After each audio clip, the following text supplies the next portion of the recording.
मायके में सूखी रोटी वर्सेस ससुराल में शाही खाना। दोपहर की तेज गर्मी होती है।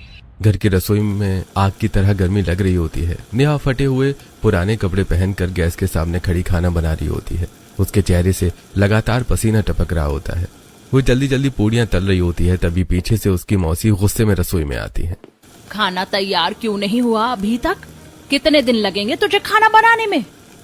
मौसी बस बना रही हूँ, अभी लेकर आती हूँ। जल्दी कर, मेरे बच्चे तेरे खाने के इंतजार में नहीं बैठे रहेंगे, कॉलेज के लिए लेट हो रहे हैं। नेहा जल्दी जल्दी खाना प्लेटों में सजाने लगती है। वो आलू गोभी की सब्जी, रायता, गरम पूड़ियां, ब्रेड और जूस टेबल पर रख देती है।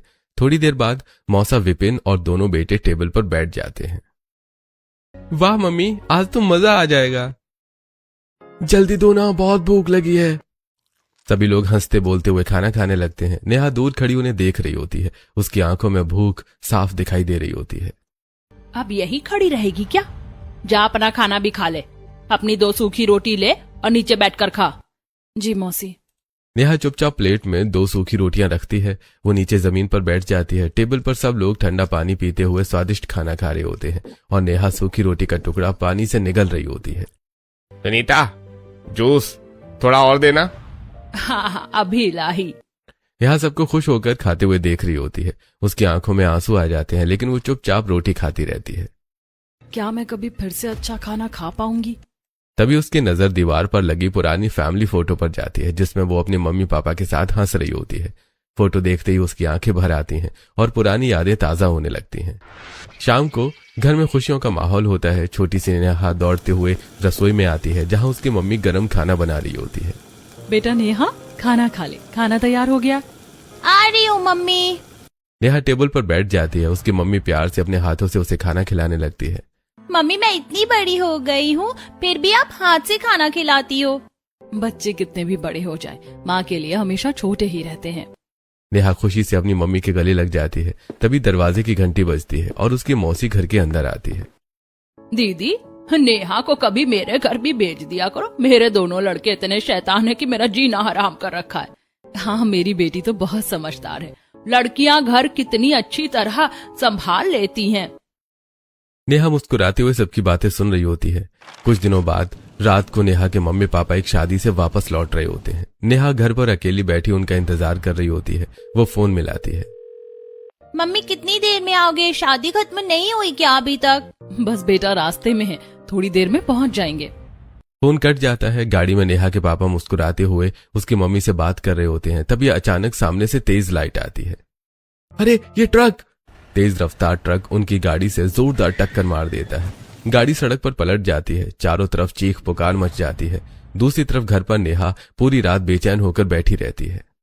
मम्मी पापा फोन क्यों नहीं उठा रहे? सुबह घर की घंटी बजती है। नेहा खुशी से दरवाजा खोलती है, लेकिन सामने का नजारा देखकर उसके पैरों तले जमीन खिसक जाती है। कुछ लोग उसके मम्मी पापा की डेड बॉडी लेकर खड़े होते हैं। मम्मी, पापा! घर में रिश्तेदारों की भीड़ लग जाती है। नेहा पूरी तरह टूट चुकी होती है। अंतिम संस्कार के बाद वो एक कोने में बैठी रो रही होती है। तभी मौसी उसके पास आती है और उसे गले से लगा लेती है। बेटा, तेरे मम्मी पापा अब इस दुनिया में नहीं रहे। मुझे भी मम्मी पापा के पास जाना है। नेहा फूट फूट कर रोने लगती है और मौसी उसे सीने से लगाए रहती है। लेकिन नेहा को नहीं पता होता कि अब उसकी जिंदगी पूरी तरह बदलने वाली है।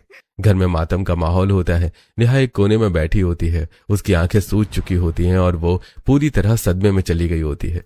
घर में मौजूद सभी रिश्तेदार सिर्फ उसी की बात कर रहे होते हैं।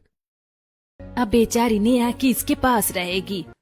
नहीं भाई, हमारे पास पहले से 5-5 लड़कियां हैं। हम एक और लड़की का खर्चा नहीं उठा सकते। हाँ, लड़की का खर्चा तो आगे तक का होता है।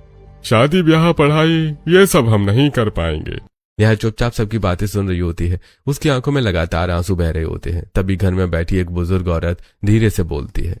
कोई बात नहीं, नेहा को इसकी मौसी संभाल लेगी। मौसी भी तो माँ जैसी होती है। सबकी नजरें मौसी सुनीता पर चली जाती हैं। हाँ, मैं रख लूंगी नेहा को अपने पास। नेहा भी तो मेरी बच्ची है। ये सुनकर रिश्तेदार राहत की सांस लेने लगते हैं। लेकिन नेहा की आंखों में सिर्फ अपने मम्मी पापा की तस्वीर घूम रही होती है।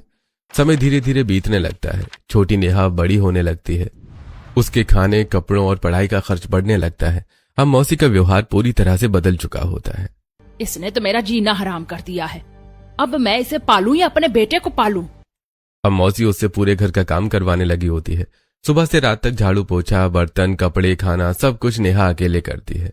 खाने में उसे सिर्फ सूखी रोटी मिलती है और पहनने के लिए मौसी अपने पुराने फटे कपड़े दे देती थी, जिन्हें नेहा सिलकर पहनती है। एक दिन नेहा हिम्मत करके मौसी से पूछती है, मौसी, पहले तो आप इतनी अच्छी थी, अब मेरे साथ ऐसा व्यवहार क्यों करती हो? आपने सबके सामने मेरी जिम्मेदारी ली थी ना। तुझे पाल कर इतना बड़ा कर दिया वही बहुत है। क्या बस मेरे ऊपर तेरी ही जिम्मेदारी है? मेरे बेटे भी तो हैं। क्या अपने बेटों का पेट काट कर तुझे खाना दूं? नेहा चुप हो जाती है। उसकी आंखों से आंसू बहने लगते हैं। आज डाइनिंग टेबल पर सब लोग स्वादिष्ट खाना खा रहे होते हैं। नेहा दूर खड़ी सबको देख रही होती है। उसकी आंखों में भूख साफ नजर आ रही होती है। मौसी, बहुत भूख लगी है, रोटी दे दो ना। तूने खाना बनाने में आज फिर लेट कर दिया ना। आज तुझे खाना बिल्कुल नहीं मिलेगा। तभी मौसी जानबूझकर एक रोटी जमीन पर गिरा देती हैं। नेहा जल्दी से उसे उठाने झुकती है, लेकिन मौसी उससे पहले रोटी उठा लेती है। मौसी नेहा के सामने ही वो रोटी बाहर बैठे कुत्ते को डाल देती है। कुत्ता रोटी खाने लगता है। कुत्ता तुझसे ज्यादा अच्छा है, उसे रोटी देना ज्यादा सही समझा मैंने। नेहा की आंखों में आंसू भर आते हैं। वो चुपचाप खड़ी रह जाती है। मेरी माँ मुझे अपने हाथों से खाना खिलाती थी और यहाँ मुझे छोड़कर कुत्ते को रोटी दी जा रही है। नेहा की आंखों से लगातार आंसू बहने लगते हैं। अगले दिन घर में सजावट हो रही होती है। मौसी के बेटे विक्की का जन्मदिन होता है। घर पर पार्टी बड़ी रखी गई होती है। चारों तरफ मेहमान, म्यूजिक और शाही पकवानों की खुशबू फैली होती है, लेकिन नेहा को खाना खाने की इजाजत नहीं होती। सुन, सभी रिश्तेदारों के सामने ये मत दिखाना कि मैं तुझे सही से नहीं रखती, और खाने पर टूट मत पड़ना। तुझे खाना सबसे आखिरी में मिलेगा, समझी ना? जी मौसी, मैं समझ गई। तभी मौसी जोर से उसका कान पकड़ लेती हैं। समझी है या समझाऊं अभी? नहीं मौसी, समझ गई। मौसी उसका कान छोड़ देती है। नेहा का कान पूरा लाल हो जाता है। थोड़ी देर बाद सभी मेहमान पार्टी में खाना खा रहे होते हैं। नेहा सबको पानी और खाना सर्व कर रही होती है। नेहा, कैसी है तेरी मौसी के यहाँ? मजे तो आ रहे होंगे ना? परेशान तो नहीं करती? नेहा नकली मुस्कान लाकर सिर हिलाती है। उसकी आंखों में दर्द साफ दिख रहा होता है, लेकिन कोई समझ नहीं पाता। सब ठीक है ताऊ जी, मौसी मेरा बहुत ध्यान रखती हैं। पार्टी खत्म हो जाती है। सभी मेहमान खाना खाकर चले जाते हैं। पूरा घर गंदे बर्तनों और बची हुई प्लेटों से भरा होता है। नेहा अकेले सारी प्लेटें इकट्ठा कर रही होती है। तभी उसकी नजर प्लेटों में बचे खाने पर जाती है। नेहा धीरे धीरे सब प्लेटों से बचा हुआ खाना इकट्ठा करने लगती है। उसे बहुत तेज भूख लगी होती है। वो कांपते हाथों से वही बचा हुआ खाना खाने लगती है। मैं सिर्फ सूखी रोटी खाती रहती हूँ और कैसा जानवर बना दिया मेरी मौसी ने मुझे कि मैं खाने के लिए भी इतनी तरस गई हूँ। नेहा रोते रोते खाना खा रही होती है। उसकी आंखों से आंसू खाने में गिर रहे होते हैं। माँ, अगर आप जिंदा होती ना तो अपनी बेटी की ऐसी हालत कभी नहीं देख पाती। नेहा फूट फूट कर रोने लगती है। शाम को एक बड़ा सा रेस्टोरेंट लोगों से भरा हुआ होता है। मौसी सुनीता अपने पूरे परिवार के साथ टेबल पर बैठी होती है। टेबल पर पनीर, नान, मंचूरियन, मिठाई और ठंडे ड्रिंक्स रखे होते हैं। सभी लोग मजे से खाना खा रहे होते हैं, लेकिन नेहा की प्लेट में सिर्फ 2 सूखी रोटियां रखी होती हैं। चुपचाप अपना खाना खाओ और हमारे खाने पर लार टपकाने की जरूरत नहीं है। नेहा चुपचाप सिर नीचे करके सूखी रोटी खाने लगती है। उसकी नजर बार बार बाकी खाने पर जा रही होती है। मम्मी, ये पनीर तो बहुत बढ़िया है और मिठाई भी मस्त है। आसपास से गुजर रहे लोग उस परिवार को देखकर बातें करने लगते हैं। देखना कैसी औरत है, बेचारी लड़की को सूखी रोटी दे रखी और खुद कैसे पकवान खा रहे हैं। पता नहीं कैसे कैसे लोग होते हैं दुनिया में। नेहा सब सुन रही होती है, लेकिन चुपचाप अपनी आंखें नीचे कर लेती है। अगले दिन घर में भी मौसी ने फ्रिज पर बड़ा सा लॉक लगाया हुआ होता है। अंदर दूध, फल, मिठाई और अच्छे खाने का सामान भरा होता है। कहीं ये सारा खाना चट ना कर जाए। एक रात नेहा धीरे धीरे रसोई में आती है। सब लोग सो चुके होते हैं। वो डरते डरते डिब्बे से थोड़ा सा खाना निकालकर खाने लगती है। तभी अचानक लाइट जल जाती है। तो चोरी भी करने लगी तू? नेहा डरकर कांपने लगती है। मौसी, मुझे बहुत भूख लग रही थी इसीलिए। मौसी गुस्से में उसे थप्पड़ मार देती है। रुक जा, तुझे अभी आइसक्रीम खिलाती हूँ मैं। मौसी उसे लगातार पीटने लगती है। नेहा रोते हुए हाथ जोड़ने लगती है। मौसी, रहने दो, मुझे माफ कर दो, बहुत भूख लगी थी इसीलिए खा लिया। अगले दिन नेहा घर के बाहर खड़ी होती है। मौसी गार्डन में पाइप से पानी दे रही होती हैं। तभी 2 औरतें वहां से गुजरती हैं और नेहा को देखकर बातें करने लगती हैं। जब से इसकी माँ मरी है तब से इसकी मौसी ने कैसी हालत कर दी है। मौसी को माँ का दर्जा दिया जाता और इसे देखो कैसी चुड़ैल है, हर वक्त बेचारी को मारती रहती है और खाना भी ढंग का नहीं देती। घर का सारा काम भी यही करती है, शर्म आनी चाहिए इसे। मौसी गुस्से में पाइप जमीन पर पटक देती है और बाहर आ जाती है। अच्छा, अगर तुम्हारे पास इतने पैसे हैं तो तुम पाल लो इसे, लो ले जाओ अभी इसे। दोनों औरतें डरकर पीछे हट जाती हैं। पागल औरत है, इसके मुंह मत लगो, चलो यहाँ से। दोनों वहां से चली जाती हैं। मौसी गुस्से में अंदर आती हैं। एक दिन मौसी रसोई की सफाई कर रही होती है, तभी उसकी नजर रसोई में रखी रात की बासी रोटियों पर पड़ती है। अरे ये बासी रोटी रखी है, इन्हें कुत्ते को दे देती हूँ। तभी वो अचानक रुक जाती है और चालाकी से मुस्कुराने लगती है। कुत्ते को क्यों दूं? घर में पाल तो रखा है मैंने एक। नेहा अपने कमरे में चुपचाप बैठी है, तभी मौसी उसके पास आती है और रोटियां उसकी तरफ फेंक देती हैं। ले नेहा, रोटी खा ले। अभी मेरा मन नहीं है, अभी बोला ना खा तो खा। मौसी जबरदस्ती नेहा के मुंह में सूखी रोटी ठूसने लगती है। नेहा रोते हुए रोटी खा रही होती है। क्या ये सूखी रोटी खाने का सिलसिला खत्म हो पाएगा या नेहा की जिंदगी इसी सूखी रोटी पर अटक जाएगी? अगले दिन दोपहर की तेज गर्मी होती है।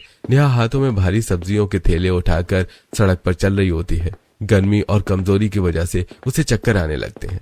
मुझे बहुत चक्कर आ रहे हैं। अचानक उसकी आंखों के सामने अंधेरा छा जाता है और वो सड़क पर गिर पड़ती है। गिरते समय उसका सिर एक बड़ी गाड़ी से टकरा जाता है। गाड़ी के अंदर बैठा राघव जोर से ब्रेक लगाता है। अरे! साथ में उसकी माँ कमला देवी भी बैठी होती है। अरे बेटा, क्या हो गया? बेचारी लड़की को चोट लग गई शायद, जल्दी चल। दोनों जल्दी से गाड़ी से नीचे उतरते हैं। नेहा के सिर पर हल्की सी चोट लगी होती है। बेटा इसे गाड़ी में बैठाओ, पहले पानी पिलाओ थोड़ा। राघव धीरे से नेहा को सहारा देकर गाड़ी में बिठाता है। कमला देवी उसे पानी पिलाती है। बेटा तुम्हारा घर कहाँ है? चलो हम छोड़ देते हैं। तुम ठीक तो हो ना? जी मैं ठीक हूँ, मैं खुद चली जाऊंगी। नहीं, हम छोड़ देते हैं, बता दीजिए घर कहाँ है। हाँ बेटा, हमारी वजह से तुम्हें चोट लगी है, अब इतना तो करने दो। नेहा धीरे से उन्हें अपने घर का रास्ता बता देती है। थोड़ी देर बाद उनकी बड़ी गाड़ी नेहा के घर के बाहर रुकती है। मौसी खिड़की से देख लेती है कि नेहा एक लंबी महंगी गाड़ी से उतर रही है। उसकी आंखों में गुस्सा भर जाता है। जैसे ही नेहा घर के अंदर आती है, मौसी उसका हाथ पकड़ लेती है। अच्छा, तो बाहर लड़कों के साथ घूम रही है, गुलछर्रे उड़ा रही है तू? नहीं मौसी, वो लोग तो बस। मौसी उसकी बात पूरी होने से पहले ही डंडा उठा लेती है। तुझे तो सबक सिखाना ही पड़ेगा, तुझे ये काम करने के लिए बड़ा थोड़ी किया है मैंने। मौसी उसे बहरे में से पीटने लगती है। नेहा रोते हुए खुद को बचाने की कोशिश कर रही होती है। मौसी मेरी बात तो सुन लो, मैंने कुछ नहीं किया। लेकिन मौसी उसकी एक भी बात नहीं सुनती और गुस्से में उसे मारती रहती है। दूसरी तरफ राघव अपने कमरे में बैठा बार बार उसी लड़के के बारे में सोच रहा होता है। उसके दिमाग में नेहा का उदास चेहरा घूम रहा होता है। अरे यार, वो लड़की बड़ी परेशान सी लग रही थी, ठीक तो होगी ना? बेचारी को चोट भी लग गई थी। राघव के मन में नेहा के लिए अजीब सी फीलिंग आने लगी थी। अगले दिन वो ऑफिस के लिए उसी रास्ते से निकलता है। रास्ते में उसकी नजर नेहा के घर पर चली जाती है। नेहा घर के बाहर झाड़ू लगा रही होती है। उसके चेहरे पर थकान साफ दिख रही थी। राघव धीरे से गाड़ी की स्पीड कम कर देता है और उसे देखने लगता है। कभी वो नेहा को सब्जी वाले से सब्जी लेते देखता है तो कभी भारी राशन उठाकर घर ले जाते हुए। हर बार उसकी आंखें नम होती हैं और वो खोई खोई सी लग रही होती है। तभी राघव अपनी गाड़ी उसके पास रोक देता है। अगर कहो तो आपको घर तक छोड़ दूं? कौन हो तुम? मैं वही लड़का जिसकी गाड़ी पर आप गिर गई थी। नहीं, कोई जरूरत नहीं है। आप थोड़ी उदास सी लगती हो, कोई बात है क्या? मेरा और आपका कोई लेना देना नहीं है, आप मुझसे बात क्यों कर रहे हो? जाओ यहाँ से। पता नहीं क्यों, लेकिन आपकी शक्ल भूल नहीं पा रहा। ऐसा लग रहा है कि आप किसी मुसीबत में हो। मेरी लाइफ में ज्यादा इंटरफेयर करने की जरूरत नहीं है, जाइए यहाँ से। नेहा वहां से चली जाती है, लेकिन राघव लगातार उसे देखता रहता है। धीरे धीरे राघव रोज नेहा से छोटी छोटी बातें करने लगता है। कभी रास्ते में पानी दे देता, कभी सब्जियों का बैग उठाने में मदद कर देता। शुरुआत में नेहा उससे दूरी बनाकर रखती है, लेकिन धीरे धीरे उसके मन में भी राघव के लिए भावनाएं जागने लगती हैं। एक दिन दोनों एक छोटे से कैफे में बैठे होते हैं। नेहा पहली बार किसी कैफे में आई थी। वो थोड़ी असहज होकर चारों तरफ देख रही होती है। नेहा, मैं तुमसे शादी करना चाहता हूँ। नेहा चौंक कर उसकी तरफ देखने लगती है। मेरी मौसी बहुत स्ट्रिक्ट है, वो मेरा रिश्ता कभी नहीं होने देंगी। अब मैं तुम्हारे बिना और नहीं जी सकता, ये दूरी अब मुझसे बर्दाश्त नहीं हो रही। नेहा की आंखें भर आती हैं। पहली बार किसी ने उसे इतना प्यार और सम्मान दिया है। ठीक है, मेरे घर रिश्ता भेज दो। अगर मौसी मान गई तो मैं शादी के लिए तैयार हूँ। कुछ दिनों बाद राघव का रिश्ता नेहा के घर पहुंचता है। सभी लोग बैठकर बात कर रहे होते हैं। मौसी मनी मन खुश हो रही होती है।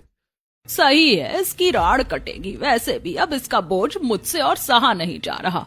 थोड़ी दिनों में नेहा और राघव की शादी हो जाती है। नेहा की विदाई हो रही होती है। नेहा रोते हुए सबके गले लग रही होती है। तभी मौसी उसे गले लगाती है, लेकिन उसके कान में धीरे धीरे से जहरीले शब्द बोलती हैं। सही है, अब तो इस घर से चली गई और दोबारा मुझे अपनी शक्ल मत दिखाना। तू इस घर के लिए सिर्फ बोझ थी। नेहा की आंखों में आंसू भर आते हैं। मेरी विदाई के समय भी इतने बुरे शब्द। क्या मौसी को मुझसे जरा भी लगाव नहीं था? थोड़ी देर बाद नेहा अपने ससुराल पहुंचती है और उसका ससुराल बहुत बड़ा और आलीशान होता है। बड़ी बड़ी सीढ़ियां, चमकता हुआ फर्श और सुंदर सजावट देखकर नेहा हैरान रह जाती है। नेहा का गृह प्रवेश होता है। कमला देवी प्यार से उसकी आरती उतारती हैं। स्वागत है हमारी बहू का। अगले दिन सुबह नेहा जल्दी उठकर चुपचाप रसोई की तरफ जाने लगती है। अरे बेटा, कहाँ जा रही हो? मम्मी, खाना बनाने जा रही हूँ। आज मेरी पहली रसोई की रस्म है ना। नहीं बेटा, खाना तुझे बनाने की कोई जरूरत नहीं है। आज हम इस रस्म को उल्टा करेंगे।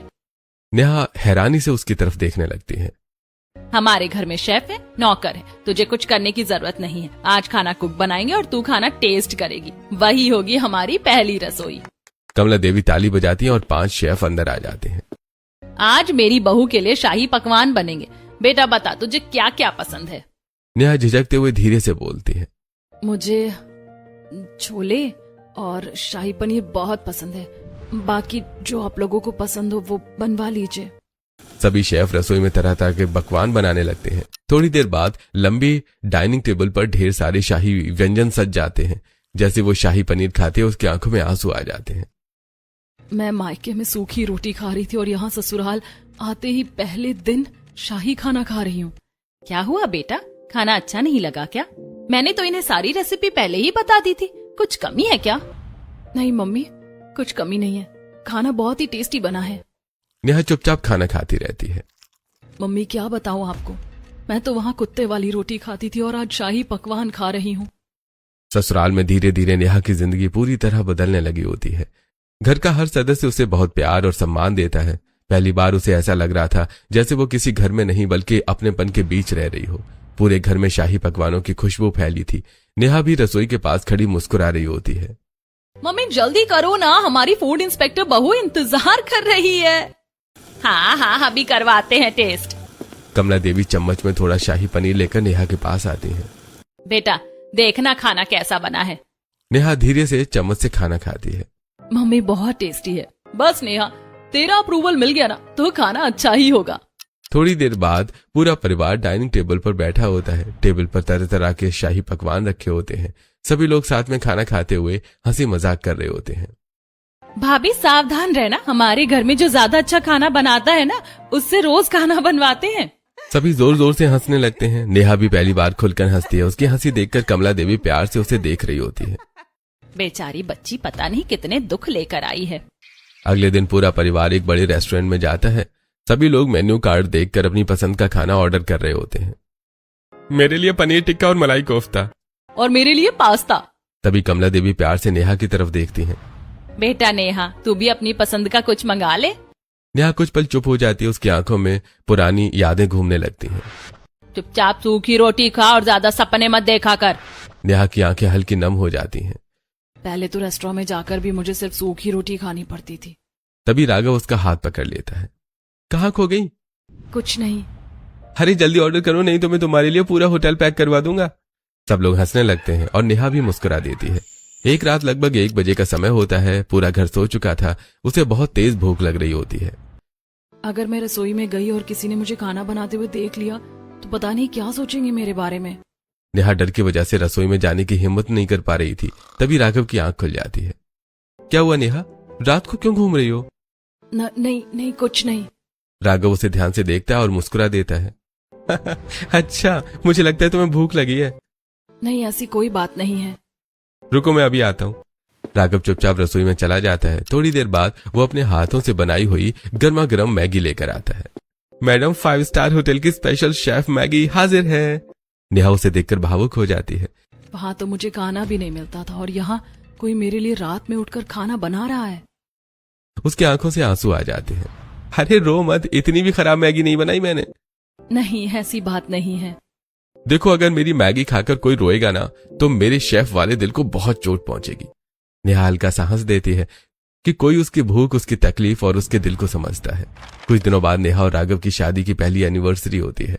पूरे घर में खुशी का माहौल होता है। घर को फूलों और लाइटों से सजाया गया होता है। सुबह घर में बड़ा हवन रखा था।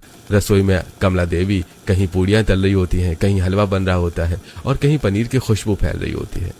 नेहा, देखना आज पंडित जी इतना खाएंगे कि घर जाते जाते सो जाएंगे। अरे पहले खाना बना तो लेने दो उसे। मम्मी, आज तो मैंने भी आपकी तरह स्पेशल खीर बनाई है। हवन खत्म होने के बाद 5 पंडितों को आदर से खाना खिलाया जाता है। उसके बाद पूरा परिवार लंबी डाइनिंग टेबल पर बैठकर शाही खाना खाने लगता है। भाभी, अब तो आपकी बनाई खीर के बिना हर एनिवर्सरी अधूरी लगेगी। सभी लोग हंसने लगते हैं और नेहा मुस्कुराते हुए सबको खाना परोसती है। अगले दिन अचानक मौसी, मौसा और उनके दोनों बेटे नेहा के ससुराल पहुंच जाते हैं। मौसी उसे गुस्से से देख रही होती है और नेहा नजरें चुरा रही होती है। नेहा बेटा, आज मेरे साथ थोड़ी देर अकेले बैठ जा। जब से तेरी शादी हुई है हमने ठीक से बात ही नहीं करी। हाँ बेटा, जाओ अपनी मौसी से बात कर लो। मौसी नेहा को कमरे में ले जाती है। कमरे का दरवाजा बंद होते ही उसका चेहरा बदल जाता है। यहाँ आकर ज्यादा पर निकल गए तेरे। हमें भूल गई तू। हमने तुझे इतने साल पाला और अब फोन तक नहीं करती। बस मौसी, टाइम नहीं मिलता घर के काम में। मुझे सब पता है तू कितना काम करती, कितना नहीं। थोड़ी देर बाद खाने की बारी आती है। पूरा परिवार शाही खाना खा रहा होता है। मौसी बार बार नेहा को घूर रही होती है। नेहा की मुस्कान गायब हो जाती है और नेहा खुश होकर सबके साथ घूम रही होती है। तभी उसकी नजर सामने मौसी पर पड़ती है। अरे यार, ये फिर से यहाँ मिल गई। अब फिर से मेरा दिमाग खाएंगी। मौसी तुरंत उसके पास आ जाती है और उसे साइड में ले जाकर उसका हाथ जोर से मरोड़ देती है। मौसी। तभी कमला देवी वहां आ जाती हैं। उन्हें देखते ही मौसी तुरंत उसका हाथ छोड़ देती हैं और नकली प्यार दिखाने लगती हैं। अरे मेरी बच्ची, कितने दिन हो गए तुझे देखे हुए। कल ही मिली थी लेकिन ऐसा लग रहा है जैसे बरसों हो गए। नेहा, बातें खत्म हो गई हो तो इधर आओ बेटा, थोड़ी शॉपिंग कर लेते हैं। जी मम्मी। नेहा वहां से चली जाती है और पीछे मौसी गुस्से में बड़बड़ाती रहती है। देखा कितनी बदल गई अपने ससुराल जाकर। अगले दिन नेहा कमला देवी के पास बैठी होती है। बेटा, थोड़े दिन अपनी मौसी के यहाँ रहा। कल मॉल में भी कह रही थी कि कई दिन हो गए, वरना तेरे मायके वाले यही कहेंगे कि हमने बहू को अपने घर में ही रख लिया। ठीक है मम्मी, मैं चली जाऊंगी। वहाँ फिर वही ड्रामा होगा। कुछ देर बाद नेहा मायके पहुंचती है। वहां पहुंचते ही मौसी का असली चेहरा सामने आ जाता है। बहुत खा लिया शाही खाना, अब ये सूखी रोटी खा। मौसी, रहने दो। वैसे भी मैं यहाँ ज्यादा दिन रहने नहीं आई, ना मुझे आप लोगों की शक्ल देखनी थी। मौसी गुस्से में उसे थप्पड़ मार देती है। अच्छा, अब जिस थाली में खाया उसी में छेद करेगी। अब हमारी शक्ल देखने का भी मन नहीं है मैडम का। वो लगातार 2 थप्पड़ और मार देती है। नेहा रोने लगती है। अगले दिन अचानक राघव और नंद रिया वहां पहुंच जाती हैं। भाभी, आपकी बहुत याद आ रही थी, इसीलिए भैया के साथ मैं अभी आ गई आपको सरप्राइज देने। अच्छा किया आप आ गई, मेरा भी बहुत मन कर रहा था आपसे मिलने का। थोड़ी देर बाद नेहा कमरे में कुछ काम कर रही होती है। मौसी वहीं खड़ी उसे उल्टा सीधा सुना रही होती है। भैया, मैं भाभी से मिलकर आती हूँ। नंद कमरे के बाहर पहुंचती है। दरवाजा बंद होता है लेकिन अंदर की आवाजें साफ सुनाई दे रही होती हैं। तेरे ससुराल वालों ने तुझे सिर पर चढ़ा रखा है। तुझे पहले की तरह सुधारना पड़ेगा। 2 थप्पड़ लगेंगे तो सही हो जाएगी। मौसी प्लीज धीरे बोलिए।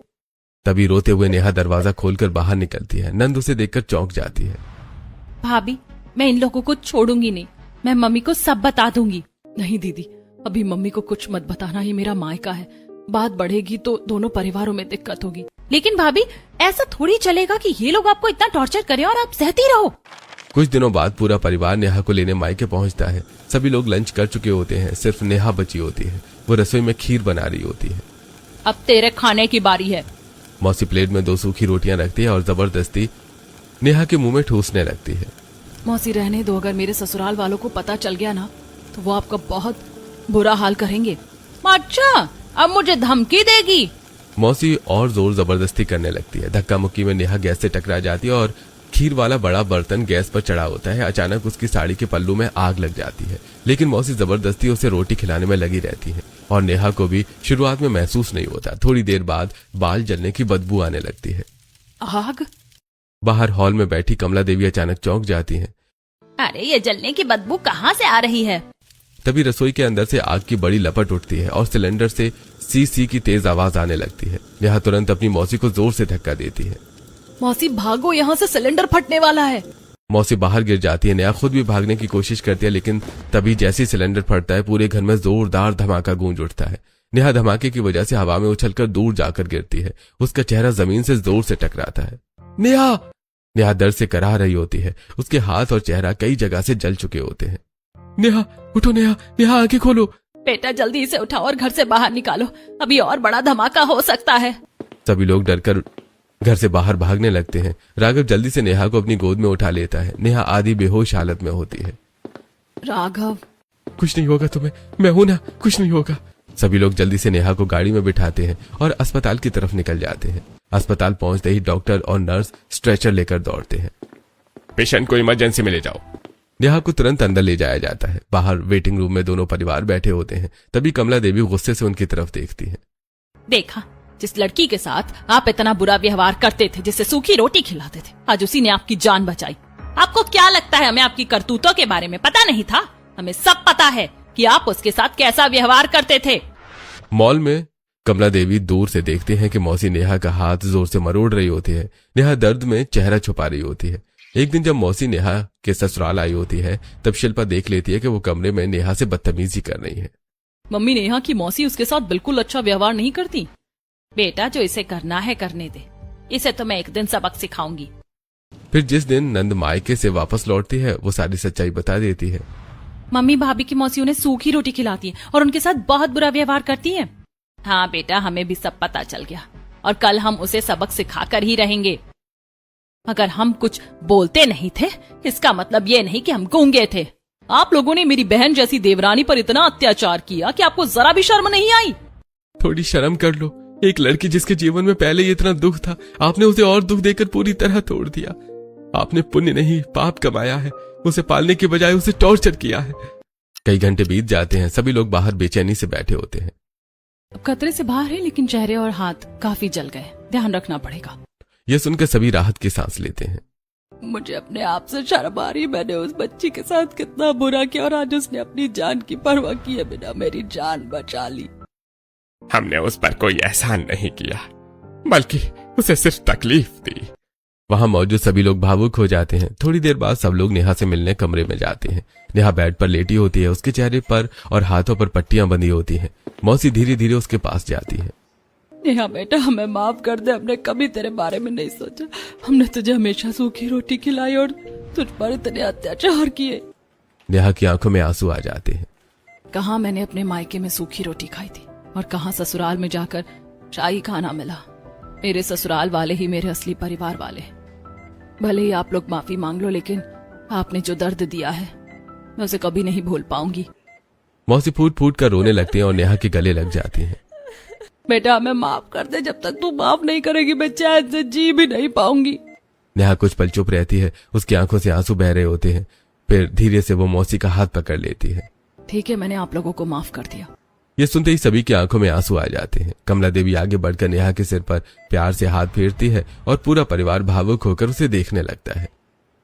क्या एक बेटी की सबसे बड़ी खुशी महंगे खाने में होती है, या उस सम्मान में जहां उसे अपनापन और प्यार मिले?